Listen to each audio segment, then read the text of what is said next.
Hello everyone, कैसे हैं आप लोग। आज है 29 दिसंबर 2021। इम्पॉर्टेंट सेशन डिस्कस करते हैं। It's me Bushra Khan. Video को हर रोज़ कंप्लीट वॉच कीजिए और वॉच करने के बाद शेयर ज़रूर कर दिया करें, रेगुलर वॉच करें और मुझे मोटिवेट करने के लिए लाइक कमेंट भी कर दिया करें। ठीक है जी, चलिए सुनिए। अच्छा, लेकिन एक बात याद रखना, नए लोग सब्सक्राइब ज़रूर कर लेंगे जो जुड़ेंगे हमसे।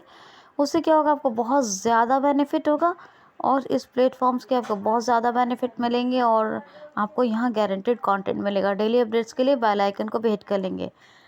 देखिए, कल हमने एक काम, चलिए हम पहले एक और क्वेश्चन ले लेते हैं इससे पहले। अच्छा, पंजाब नेशनल बैंक के नए एमडी एंड सीईओ कौन बने हैं? तो अतुल कुमार गोयल साहब बने। अतुल कुमार गोयल साहब पहले कौन थे? एसएस मल्लिकार्जुन राव। और अब बने हैं कौन? तो ये बने हैं, क्या नाम है इनका? इनका नाम है अतुल कुमार गोयल। पहले ये यूको बैंक के एमडी एंड सीईओ थे। तो क्वेश्चन यहाँ से ये बनता है, आज नए अंदाज में पढ़ा रही हूँ। क्वेश्चन ये बनता है कि जब अतुल कुमार गोयल को जो है हम एमडी एंड सीईओ बना चुके हैं पंजाब नेशनल बैंक का, क्योंकि एसएस मल्लिकार्जुन साहब जो है वो 31 दिसंबर तक यानी 1 जनवरी तक रहेंगे और 1 जनवरी से ही ज्वाइन करेंगे। तो पहले ही हमें अतुल कुमार गोयल साहब को अपॉइंट करना था, मतलब सरकार ने अपॉइंट किया, वही हम लोगों के सबकी सेवाओं के लिए। तो अब ये यूको के जो एमडी एंड सीईओ थे, तो यूको बैंक में कौन है अब? तो सोमा शंकर प्रसाद बने हैं यूको बैंक के एमडी एंड सीईओ। कौन? सोमा शंकर प्रसाद। तो यूको बैंक के कौन हुए? सोमा शंकर प्रसाद। और पीएनबी के ये थे अतुल कुमार गोयल। अब यूको से कहाँ गए? पीएनबी में। हाँ, अब मैं आपसे एक बात करूँगी। कल मैंने आपको एक वो बताया था, the healthy states progressive of India, NITI Aayog की एक रिपोर्ट आई थी, बताया था ना, उसमें केरल टॉप पे था। उसी रिपोर्ट के साथ साथ एक रिपोर्ट और जारी की गई है, उसका नाम है the healthy states of India. कौन सी रिपोर्ट आई है? The healthy states of India. और इसमें नंबर 1 पर कौन है? तो इसमें लार्ज स्टेट्स में है नंबर 1 पर केरल, और लार्ज स्टेट्स की कैटेगरी में आते हैं 19 स्टेट्स। कितने आते हैं? 19। और लास्ट में बिल्कुल जो रैंक मिलता है वो मिलता है यूपी को, उत्तर प्रदेश को। ये 2019 तक का इन्होंने असल में रैंक कवर किया है, 2019 के बाद का नहीं किया है। 2019 तक रैंक कवर किया है इन्होंने नीति आयोग में, क्योंकि कोविड इफेक्ट भी अकाउंट होता। अगर 2020 तक की बात होती तो 2019 तक का ही ये डेटा मेरे ख्याल से इसमें लिया गया है। ख्याल से क्या, लिया ही गया है। तो पहले नंबर पे केरल है। 19 स्टेट्स आते हैं लार्ज कैटेगरी में। लार्ज स्टेट्स कैटेगरी कौन सी? लार्ज स्टेट्स कैटेगरी में। और बाकी 8 स्टेट आते हैं जो है स्मॉल स्टेट्स कैटेगरी में, लेकिन लद्दाख को लिया नहीं गया है। और स्मॉल स्टेट्स कैटेगरी में टॉप पर है मिज़ोरम। कौन है? मिज़ोरम। तो यानी लार्ज स्टेट्स कैटेगरी में कौन हुआ नंबर 1 पर? केरल। स्मॉल स्टेट्स में कौन हुआ नंबर 1 पर? वो हुआ मिज़ोरम। और यूटीज़ में टॉप किसने किया है?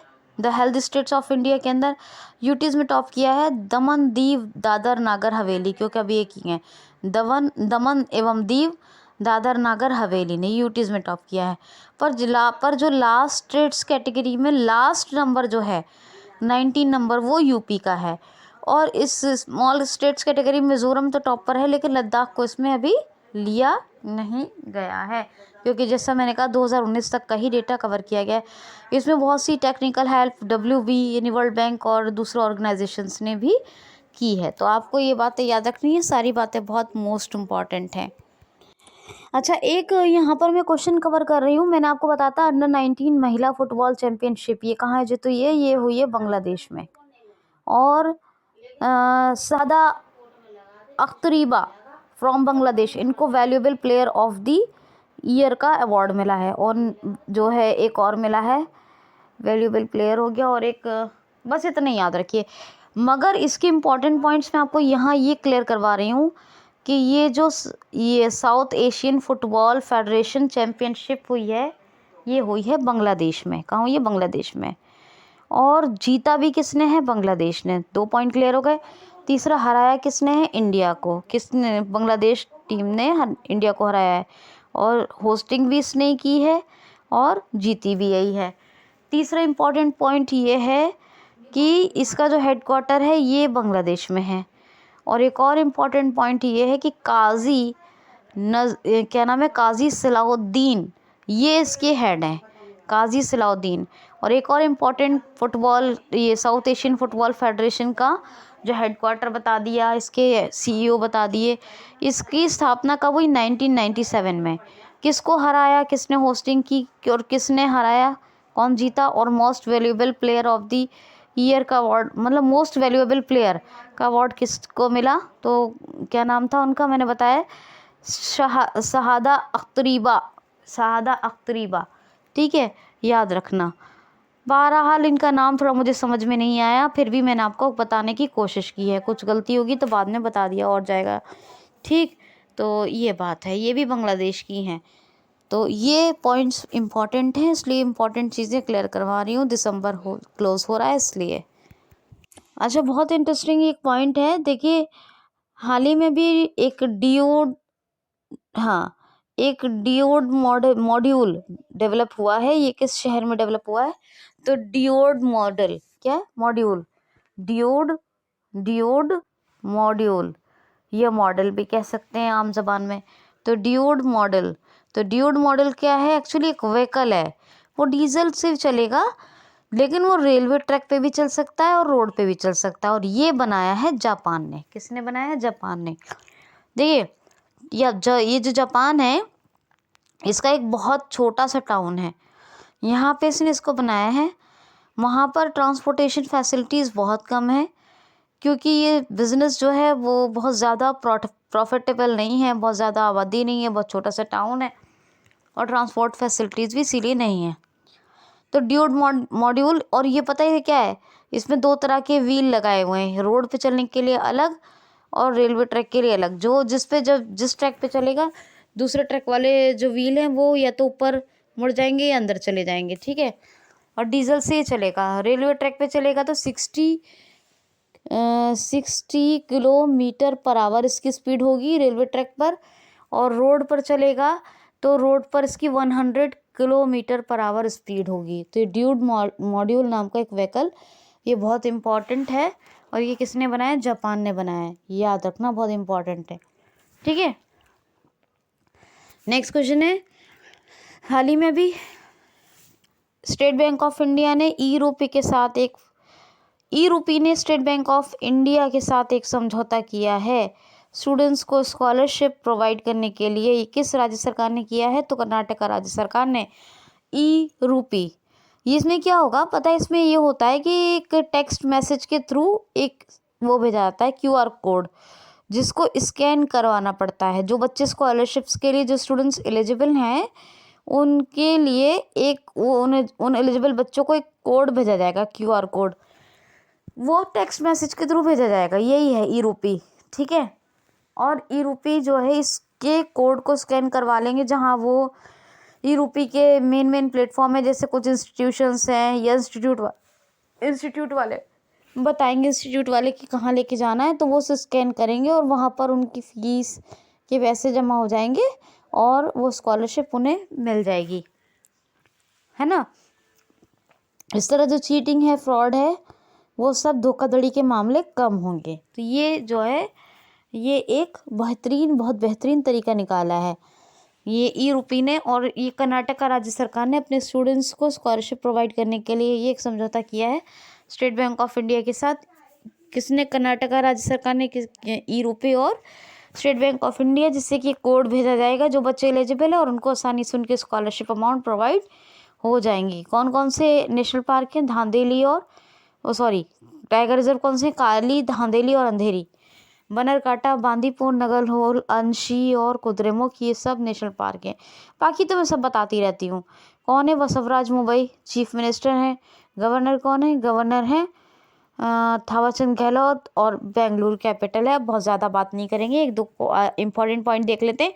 बाकी 29 का कल पढ़ेंगे करंट अफेयर, लेकिन कुछ इंपॉर्टेंट पॉइंट्स करवा दे रही हूँ जो स्पेशल हैं। ठीक है, देखिए एक पॉइंट ये है कि हाल ही में भी हेल्थ मैनेजमेंट सेंटर, ये किस राज्य सरकार ने बनाने की घोषणा की है? तो गुजरात ने।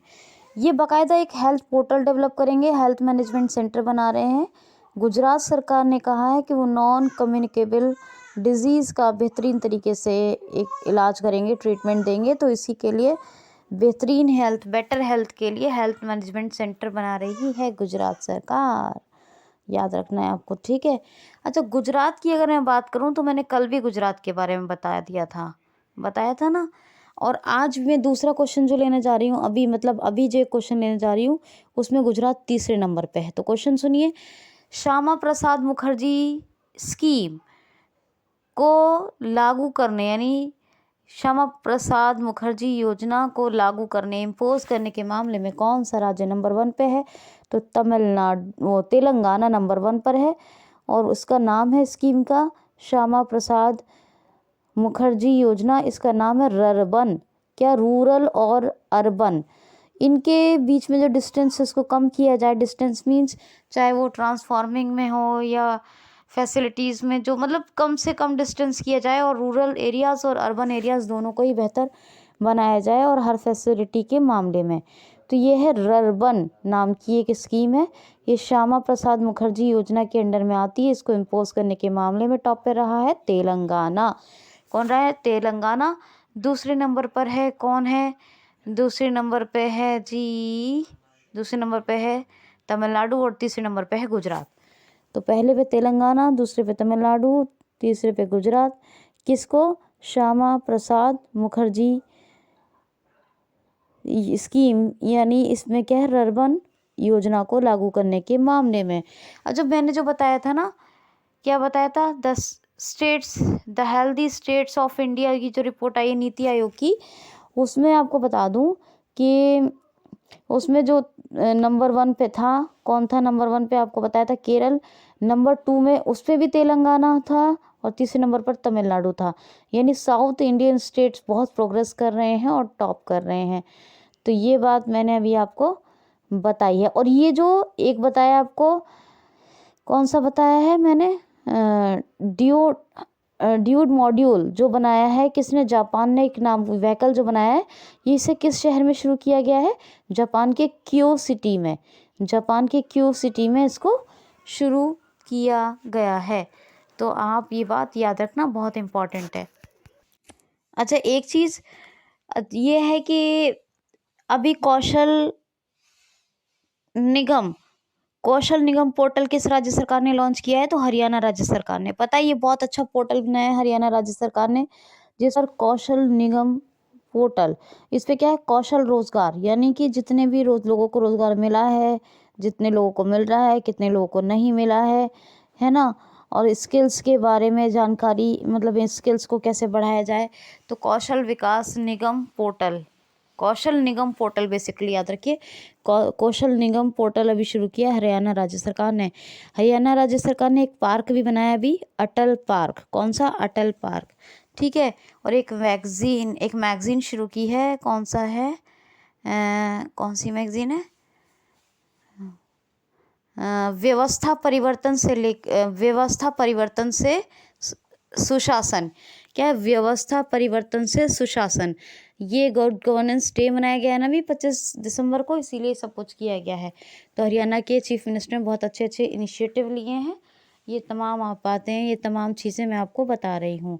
कौन है चीफ मिनिस्टर? बंडारू दत्तात्रेय तो गवर्नर है, चीफ मिनिस्टर कौन है? मनोहर लाल खट्टर, चंडीगढ़ कैपिटल। अच्छा, मैंने कल केरल की कैपिटल आपको वो जल्दी असम का भी क्वेश्चन बता रही थी, बहुत क्वेश्चन ले रही थी, तो गलती से बोल दिया था दिसपुर।